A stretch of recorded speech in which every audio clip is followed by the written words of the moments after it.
Halo Bray, kembali lagi di Gaptek.id dan di sebelah gua udah ada PC rakitan lagi nih. Dan PC rakitan kali ini adalah hasil kolaborasi gua dengan COC Komputer lagi. Jadi kalian bisa ngebeli PC ini. Cuma kali ini agak sedikit berbeda karena gua nggak melakukan beberapa tuning seperti biasanya ya. Jadi semua rakitannya itu by default aja. Jadi kalian juga bisa nge-adjust lagi semisal kalian mau diganti beberapa komponen biar bisa lebih murah gitu harganya. Nah, kalau kemarin-kemarin kan itu semuanya benar-benar udah sepaket karena ada tuningan preset gitu. Jadi kalau misalkan ada komponen inti yang diganti sama kalian, takutnya ada problem-problemnya lah gitu. Nah, kali ini PC rakitannya agak sedikit berbeda. Nah, tujuan rakitan gua kali ini yaitu adalah Micro ATX yang secara spesifikasi cukup tinggi, tapi secara budget sebetulnya masih lumayan friendly lah. Dan gak cuman budget aja, tapi juga soal power draw-nya. Gue pengen bikin PC-nya tuh betul-betul seefisien mungkin meskipun PC-nya benar-benar jalan default tanpa ada di tuning seperti undervolt atau dikasih power limit dan segala macam. Dan ini untuk total harganya itu gua spill di awal aja sekitar 26 jutaan ya. Dan itu kalian bisa mendapatkan desmet Purosesa ya, Ryzen Cat X Purosesa atau Gaptek.id. Kalian bisa mendapatkan desmet itu gratis jika kalian membeli PC ini benar-benar komplit sesuai dengan spesifikasi yang gua tawarkan di video kali ini. Tapi kalau misalkan kalian mau adjust lagi biar mungkin di bawah 25 juta sebetulnya masih bisa. Nanti gue bakalan kasih juga tipsnya ya. Itu kalian bisa juga, cuman kalian gak mendapatkan desmetnya. Kayak begitu aja. Nah, spesifikasi yang dipakai itu apa aja sih? Pertama, gue bakalan kasih tahu GPU-nya dulu. Yang gue pakai di sini adalah GeForce RTX 4070 Super ya. Ini dari Gigabyte dengan versi gaming OC-nya. Nanti gue bakalan kasih tahu kenapa gue pakai GPU ini. Tapi yang pasti gue udah banyak ngebahas soal RTX 4070 Super. Kalian juga bisa cek review-reviewan gue untuk RTX 4070 Super ini. Untuk CPU di sini gue memilih Ryzen 5 7500F.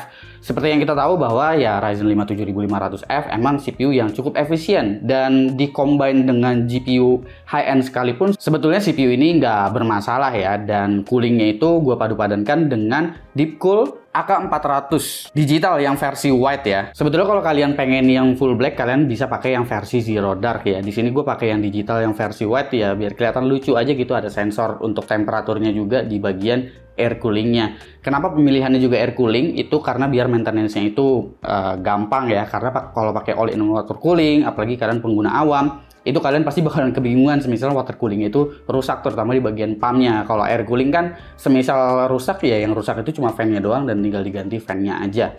Nah, untuk motherboard di sini gue pakai B650M Aorus Elite AX.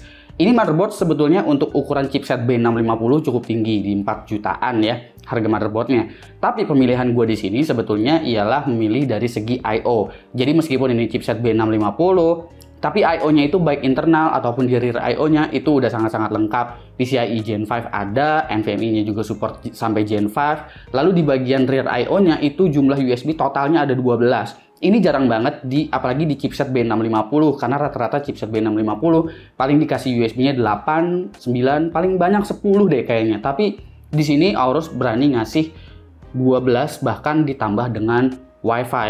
Lalu gue juga ngelihat dari hardware unbox bahwa si B650M Aorus Elite AX ini dia punya VRM yang memang paling bagus di antara B650 yang lainnya dalam pengujian VRM dari si hardware unbox. Jadi menurut gua untuk soket AM5 semisal kalian pakai chipset kelas tengah sekalipun gak ada salahnya membeli motherboard yang sedikit flagship atau premium kelasnya lah gitu ya, karena soket AM5 ini memang bisa dibilang umurnya lumayan panjang lah sama kayak si AM4. Jadi ketika kalian beli yang I/O-nya udah sebegitu lengkapnya, ketika dikasih opsi upgrade CPU lagi kalian jadinya nggak nyesel beli motherboard itu gitu. Nah, untuk memori di sini gue pakai T-Create Expert 32 GB dual channel dengan rating 6400 MHz. Ini yang versi white ya. Lalu SSD-nya ialah Adata S70 Blade 1 TB. SSD ini juga sebenarnya udah lumayan kegoreng harganya, jadi memang udah cukup tinggi sebetulnya saat ini. Tapi memang sebetulnya ini SSD yang bagus, kecepatannya pun bahkan bisa dibilang sangat-sangat baik di kelasnya. Ya semoga aja harga SSD yang satu ini nggak naik lagi ya.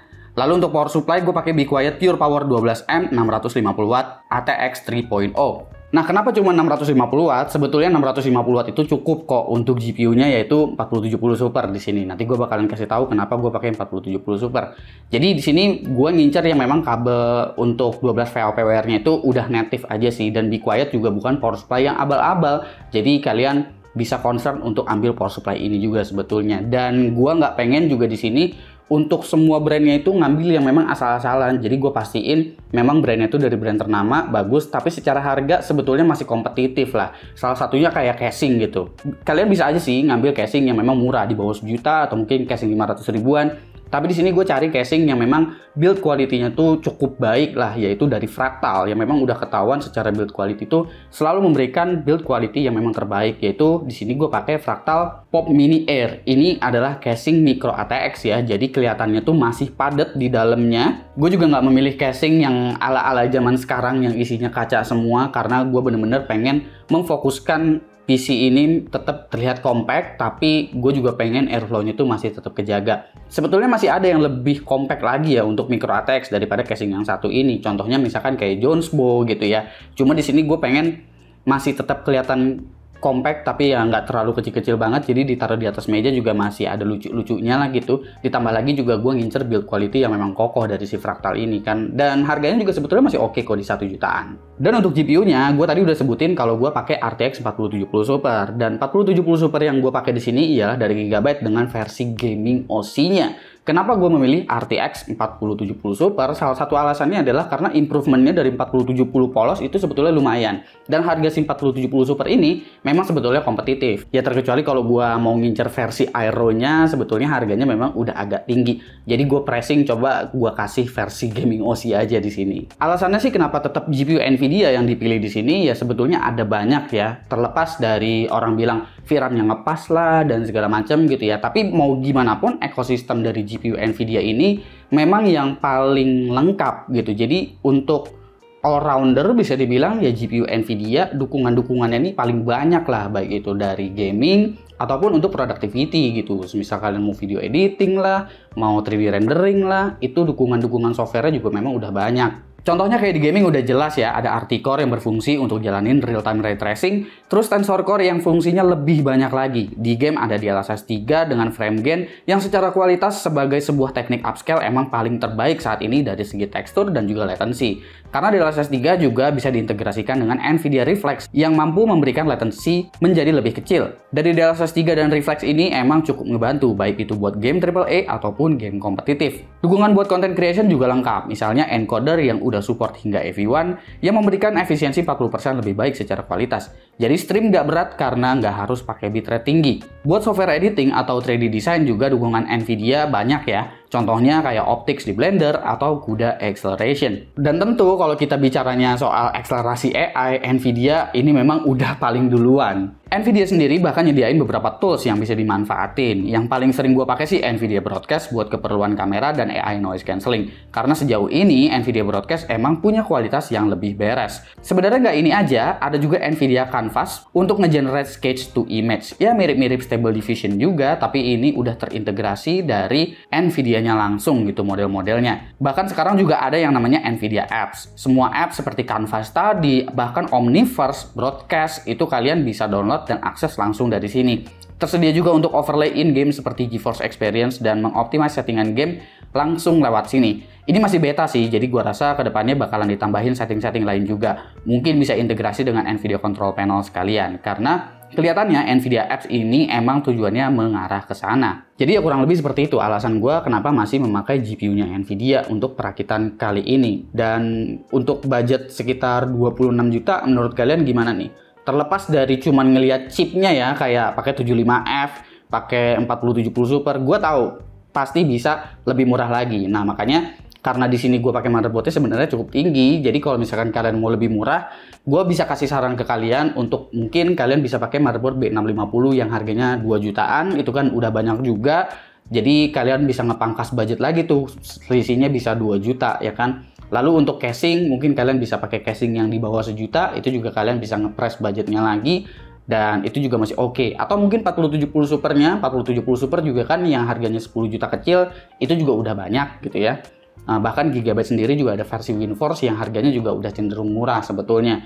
Untuk cooling sih sebetulnya masih banyak banget pilihan-pilihan cooling yang memang bisa ngejinakin si 7500F ini. Jadi kalian nggak perlu khawatir soal itu. Jadi sebetulnya kalau kalian mau rakit ini dengan budget sekitar 23-24 juta juga bahkan sebenarnya cukup-cukup aja. Bahkan kalau kalian mau maksain pakai A620 gitu ya motherboardnya, chipsetnya dengan harga di bawah 2 juta motherboardnya, mungkin kalian bisa dapetin di 22 jutaan aja. Jadi pemilihan komponen-komponen gue di sini memang karena ada faktor-faktor lain seperti mementingkan dari segi I/O. Contohnya misalkan kayak content creator atau streamer, biasanya dia butuh USB yang banyak. Oke, jadi tanpa perlu basa-basi lagi, kita langsung lihat aja deh performance dari PC ini seperti apa. Semuanya nggak dilakukan tuning apapun ya, kecuali Expo atau XMP yang diaktifkan di memorinya. Jadi kalian bisa ngeliat performanya seperti apa, beserta nanti juga dengan power draw dari PC ini. Kira-kira dia bakalan narik daya berapa watt ya dengan power supply 650 watt dari Be Quiet ini.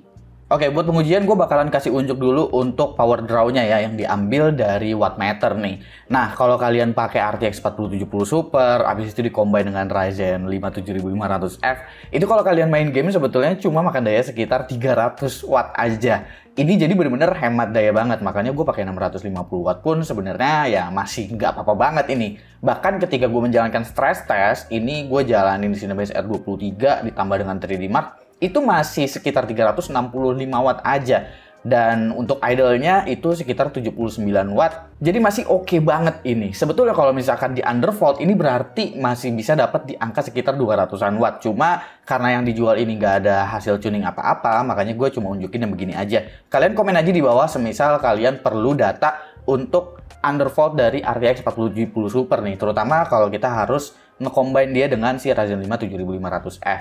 Nah, untuk kemampuan CPU-nya sendiri, Ryzen 5 7500F sebetulnya bukan CPU yang superior ya, terutama jika kalian mau pakai buat rendering. Tapi jika kalian mau rendering pun sebetulnya software-software untuk 3D rendering sekarang udah banyak yang memanfaatkan GPU acceleration ketimbang CPU. Jadi kalian bisa memanfaatkan si RTX 4070 Super-nya aja sih, semisal kalian pakai Blender gitu ya. Karena kemampuan Blendernya ini si 4070 Super juga sebetulnya udah cukup oke. Dalam benchmark Blender di sini untuk Scene Monster dapat di sekitar 3249 sampel per menit, Jangshop di sekitar 1549 sampel per menit, dan untuk Scene Classroom itu di 1615 sampel per menit. Seperti biasa gue pakainya itu datanya adalah sampel per menit, bukan berapa lama project yang bisa dirender, karena cepatnya render itu belum menentukan teksturnya itu nyangkut semua ke dalam renderernya. Kalau kita ngomongin video editing juga seperti kalian mau nge-encode dengan encoder AV1, itu kalian bisa manfaatin semisal kalian pakai DaVinci Resolve ya. Di sini untuk ekspor ke resolusi 4K bahkan itu beres dalam waktu sekitar 2 menitan aja loh ya. Untuk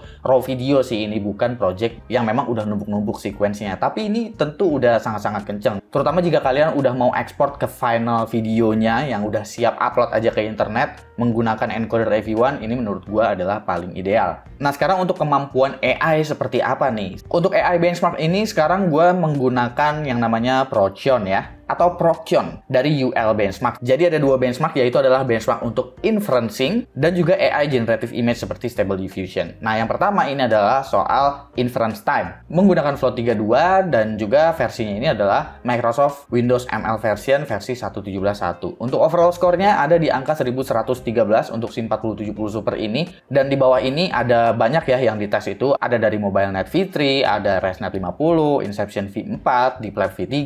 Nah, itu kalau pakai DirectML, semisal kalian pakai TensorRT, itu skornya lebih tinggi. Jadi lebih optimize lah jika kalian itu menggunakan TensorRT dari si Nvidia ini. Karena skornya naik jadi 1417 dengan inference time itu kurang lebih sekitar 0,43 untuk MobileNet. Lalu untuk DeepLab V3 juga itu di 2,7 sekian milisecond. Di Proction ini juga ada ya untuk Stable Diffusion 1.5 ataupun SDXL. Nah, di sini juga udah ada overall skornya yaitu di 2555 jika kita menggunakan TensorRT ya. Dimana datanya juga di sini dijelaskan bahwa overall image generation speed-nya itu di sekitar 2,4 detik per image-nya. Ini juga udah cukup kenceng tentunya untuk sebuah RTX 4070 Super. Jika kalian menggunakan Stable Diffusion XL, itu skornya dapat di angka 2310 dengan kecepatan generation itu di sekitar 16,2 detik per image-nya. Untuk raw performance melalui benchmark sintetik sih, jika gua cek melalui 3D Mark Firestrike Ultra, di sini grafik skornya itu dapat di sekitar 12.458. Ini juga udah skor yang sesuai tentunya untuk 4070 Super. Lalu untuk 3D Mark Time Spy Extreme juga udah dapat di atas 10.000 untuk 4070 Super Gaming OC dari Gigabyte ini. Nah, bagaimana dengan kemampuan gamingnya? Untuk semua game ini gue tes dengan resolusi 1440p atau 2K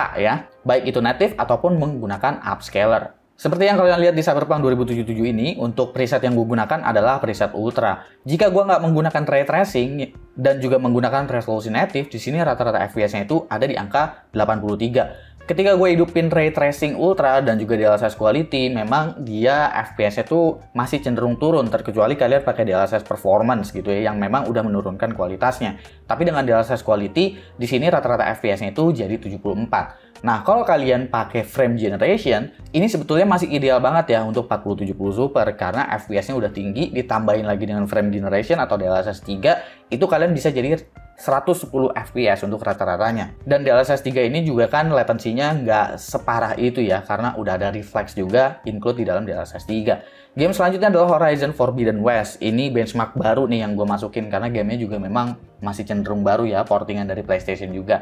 Presetnya very high, untuk resolusi native udah cenderung tinggi bahkan di 4070 Super. Ternyata portingannya cukup beres ya untuk Horizon Forbidden West ini dan gambarnya memang bagus. Rata-rata FPS-nya dapat di 91 untuk native. Menggunakan DLSS quality itu udah 116, tapi ditambahin frame gain sebetulnya naiknya itu nggak segitunya signifikan. Jadi mungkin masih perlu dioptimize lagi untuk di bagian frame generation-nya atau di bagian DLSS 3-nya. Karena sebenarnya secara fitur, si Horizon Forbidden West ini sebetulnya udah cukup lengkap ya, sampai refleksnya pun ada on-off-nya di pengaturan game ini. Game selanjutnya adalah The Last of Us Part 1 dengan preset Ultra. Resolusi native di sini gue bisa dapetin 97 FPS dengan 1% low frame rate di 66. Udah sangat-sangat baik sebetulnya, tapi kalau kalian memang pengen yang ngejar 120 Hz gitu ya, untuk resolusi 1440p kalian bisa pakai DLSS quality aja karena rata-rata FPS-nya dia nanti bakalan naik ke 127. Game selanjutnya adalah Hogwarts Legacy dengan preset high di sini yang gue pakai. Resolusi native udah di atas 100, tapi 1% low frame rate-nya seperti biasa untuk game yang satu ini memang agak rendah 1% low frame rate-nya. Gue coba pakai DLSS quality dengan ray tracing high, itu turunnya sedikit aja sih FPS-nya, 1% low frame rate-nya juga turun sedikit. Jadi gue merekomendasikan untuk aktifin aja si frame gain-nya karena resolusi native-nya pun sebetulnya udah cenderung tinggi. Jadi kalian dengan ray tracing sekalipun rata-rata FPS-nya udah bisa lebih tinggi tuh, jadinya di 132. Dan kalau bicara main game kompetitif gitu kayak Valorant, bahkan di sini dalam pengujian gua untuk preset low itu udah tumpah-tumpah banget ya, berasa kayak pakai 5800 X3 di CPU-nya. Karena resolusi native itu bisa tembus ke 736 rata-rata FPS yang tercatat di sini dengan 1% low frame rate di 373. Jadi kalau kalian mau kejar monitor 240 Hz sekalipun sebetulnya dengan PC ini udah sangat-sangat aman. Oke, terakhir nih, gue hampir aja kelupaan ya soal temperatur. Nah, di sini gue bakalan kasih unjuk untuk log temperaturnya saat gue menjalankan stress test Cinebench R23. Jadi di sini adalah CPU temperatur beserta CPU package powernya. Kalau kalian lihat CPU package power, di sini dia udah mentok di 90 watt ya, karena emang 7500F itu package powernya di 90 watt. Semisal kalian nggak overclocking atau nggak pakai PWO. Dan di sini untuk temperaturnya itu masih ada di bawah TJ Max, yang berarti sebetulnya coolingnya masih cukup baik. Karena kalau kita ngomongin CPU AMD, terutama Ryzen 7000 series, biasanya dia bakalan nge-push terus di angka 95 derajat Celcius, alias berjalannya memang di TJ Max gitu. Semisal kita nggak melakukan curve optimizer sama sekali. Nah, untuk GPU-nya di sini juga masih oke ya. GPU temperatur tuh saat gue menjalankan Firestrike Ultra Looping selama kurang lebih 20 menit, GPU temperatur masih ada di bawah 70 derajat Celcius. Ini pengujiannya semua dalam kondisi casing tertutup dengan tempered glass. Bahkan memori junction temperaturnya aja itu masih di sekitar 70 derajat Celcius. Adem banget untuk ukuran memori GDDR6X yang terkenal memang panas.